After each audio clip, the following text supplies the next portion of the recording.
let's talk about Piaget and what he had to say about early childhood. Now, you may remember that Piaget had a stage model, 4 stages in his stage model of cognitive and intellectual development. And previously, we talked about the sensory motor stage. Now, we're going to talk about the pre-operational stage or period. And this for Piaget went from about age 2 to about age 7. When I talk about early childhood, I talk about age 2 to about age 6. They were roughly overlapping here. And a lot of the things that I'm going to talk about are best handled if you can see some visuals. So I am going to link to another source that has some written information and some videos to demonstrate some of the things that I'm going to talk about. And so pre-operational, what does that mean? Well, pre means before. Before what? Before operations. Well, what are operations? Logical thinking. So this is before logic. So a lot of the things that we see in the pre-operational stage, while they do show a lot of advances compared to the infancy and toddler period where we saw sensory motor development, now we still do see a lot of logical errors and problems in the way that they're thinking, mistakes that they will make. And so some of the advances that we see with the pre-operational stage is that we do have verbal ability. Most children by this point, they have developed the ability to communicate. They are speaking. They might even be learning some basic letters, depending on what they've been exposed to. And so this verbal ability, this communication ability, allows something called symbolic thought or symbolic thinking. Now, so what is symbolic thought? Basically, you can think in terms of symbols. Like if somebody says cat, you can picture a cat in your mind. You don't have to have the cat right in front of you to be able to talk about it, to think about it. And so you have a symbol. You have a symbol for a cat that you can bring to mind. The word cat, a picture of cat. Eventually, when you learn writing, you can actually picture the letters that make up the word cat. So this symbolic thinking allows for advances in thinking. This is a very important skill that they have achieved. Now, another thing that you see during this time, though, is animism. Animism is this idea that, everything's alive. Everything is capable of independent thought. So you'll see things like they'll act like they're stuffed animals and their toys are actually alive. Yes, I've had to put quite a few Band-Aids on toys over the years. We once had to hold a funeral for a pop balloon. Balloony popped. We had to do a funeral and everything with a shoebox that was actually in the shape of a coffin because it came with a Monster High thingy. It was very elaborate. We gave Balloony a good send off. But you'll also have things like my son would be fighting with a Capri Sun juice pouch, and he'd be like, "This juice pouch is being mean, Mommy. It won't let me put the straw in." Or, they'll bump into something and they'll be like, "That was rude. It just came right out at me." So they will act and they'll talk about the world as if everything's alive, everything has a life force to it. And it can seem strange or cute to people who aren't in that stage. But when you're in the pre-operational stage, that type of thinking makes perfect sense. And so you see animism is one of the things that you see. And so pre-operational thought is symbolic and magical. They have this magical thinking. Their thoughts do not match with the laws of physics. That's why you have to watch out.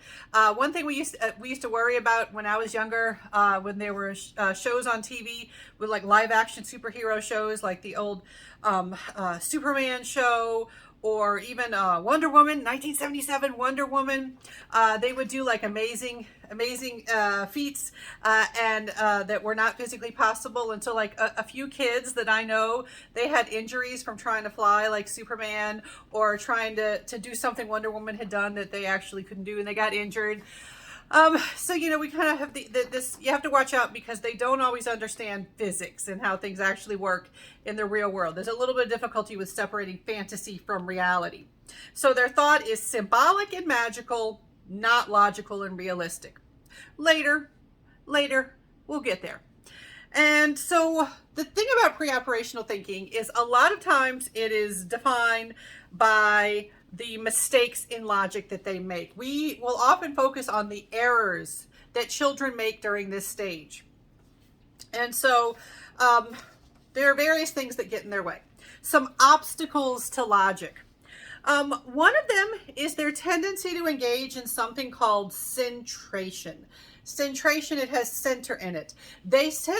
When they are reasoning about something, they tend to center on a key feature. They centrate on a single characteristic. They focus on one idea, excluding all others. So if I say, hey, hey, describe me. A child who is preoperational, they will tend to focus on just one thing. You're a girl. You're someone's mommy. They will just focus on that one thing. Also, if you say, hey, tell me about this paper, they'll be like, oh, it's white. I'm done. I gave you one characteristic. That's all you need. So they will tend to centrate on one characteristic and centrate on one characteristic. And so we'll talk about that can lead to mistakes because sometimes you need to consider more than one thing at a time. They are not good at that during the preoperational stage, not at all. Another thing that they engage in, it's related to centration, is they also tend to center on themselves. They are very self-centered. It is normal for them to be very self-centered during this time. They engage in egocentrism. Ego, you may be familiar with that word from other psychological terms. Ego literally means self. And so egocentrism, centering on the self. So does this mean they're selfish? What does this mean? Well, it means that they tend to understand their own perspective and they focus on their own perspective and they just really kind of don't get or understand other people's perspectives. Their perspective is the one that seems real, the one that makes sense, the one that matters. So they think about the world entirely from their own personal perspective. And you could see examples of this, like they might assume that you've seen the show that they watched earlier that day, that you know all the characters that they know about. You can also see things like maybe they're talking on the phone to grandma, not a video call, a regular just, sound call. Of course, I'm doing this like telephone receiver. I should do this like a smartphone, I suppose. All right, so there's a phone call with grandma who lives in another state. Grandma can't see them, and they're like, "Hi, grandma," and grandma might say, "Okay, so I heard you went to the park today," and they're on the other end, and they go, "All right, grandma can't see them." Shaking their head is completely ineffective. That they don't get that. We're like, "Well, I know I'm shaking my head. What do you mean grandma doesn't know I'm shaking my head?" It's like they don't understand that grandma has a different perspective. Grandma doesn't have access to all the information and knowledge that they have. And one memory from my own childhood is I have a little brother. He's 4 years younger than me. And so there were times where we would be in different developmental stages. And there was this one time where he had an all-out tantrum because he kept trying to talk about what had happened on Sesame Street that day. He was about 4, I was about 8. And I was just like, I do not watch Sesame Street. Dude, how can you think that I would watch that baby show? I'm 8. I'm a big kid. I was watching Thundercats. Thank you very much. Yes, I was a child of the 80s. And so he got really, it was like red in the face, angry. And he's like, can we just talk about what Oscar the Grouch said on Sesame Street today? And I'm like, but I don't know what you're talking about. And my mom, she walks in, she's like, what did you do? How did you get him so upset? I'm like, he thinks I watched Sesame Street. I did not watch Sesame Street. But to him, he's like, well, if I watched it, surely you know what's going on. How can you? You're big. How can you not know something I do? They'll be very shocked if they find out they know something and you don't. They're like, there are things I know that you don't know. You'll also have things like they assume that other people are on the same quest or mission or have the same intention that they do. Like they might walk into the store with their mom and they're like, did all these people run out of milk too? And it's like, oh, well, no, that's just why we're here. or my all-time favorite when my oldest was young, when they were toilet training. And toilet training is not easy. Sometimes you do have to add in additional reinforcement to try to make it work. And so my child, they would pee on the potty, but they would not poop on the potty. And so I had to start a thing. I'm like, okay, if you go poop, if you have a bowel movement on this toilet here, this little potty that we've gotten for you for toilet training, you will get a prize. We even called it a poo-poo prize.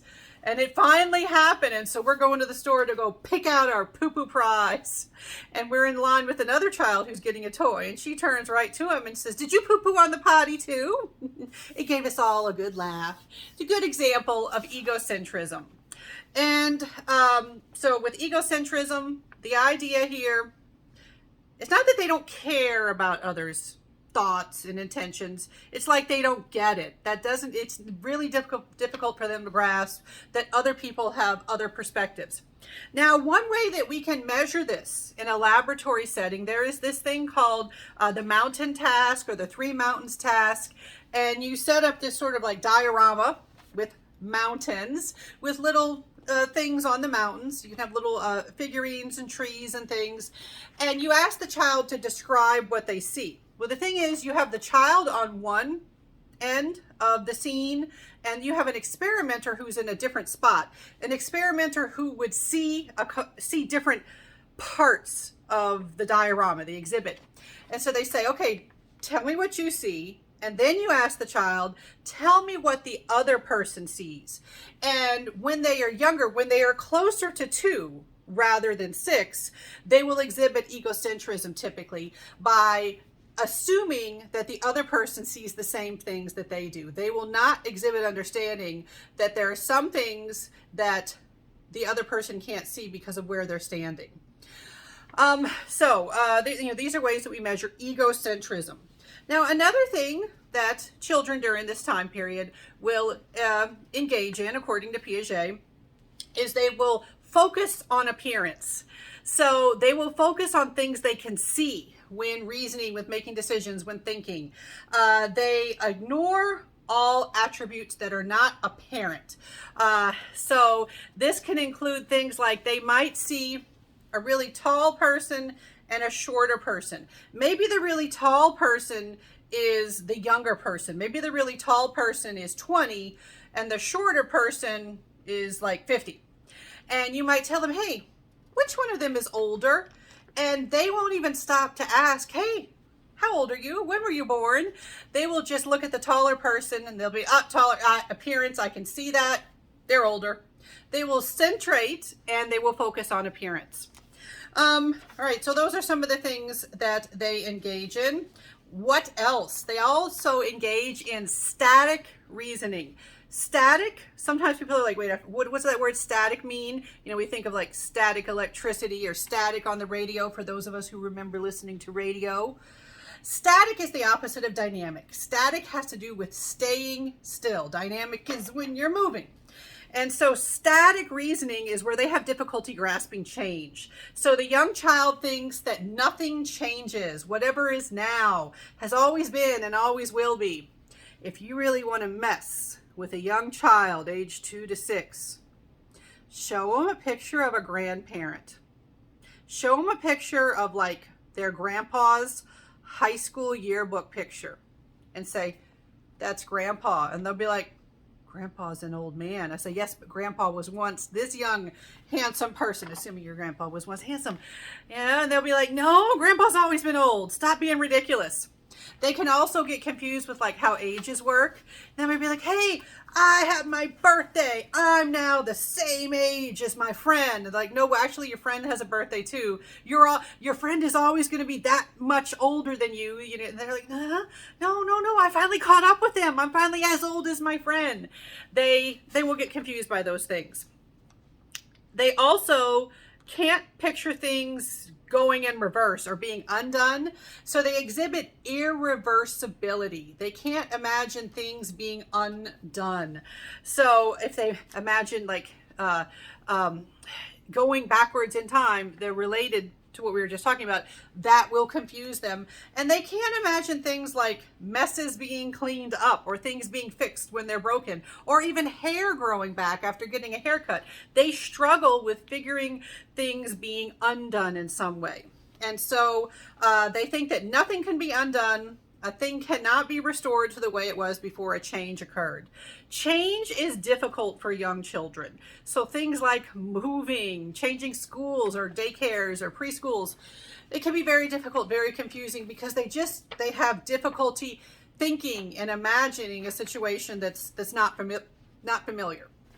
All right, so all of this can lead to errors in a very specific area. Errors in understanding of something called conservation. Now, I'm going to have a separate video where I talk about tests on conservation, but here I'll just define, this is kind of a physics idea, physics property, where things retain their properties even when they look different in some way. The amount of a substance remains the same, it's conserved when its appearance changes. So a simple demonstration, I could say, okay, I've got a sheet of paper here. All right, is that paper bigger or smaller now?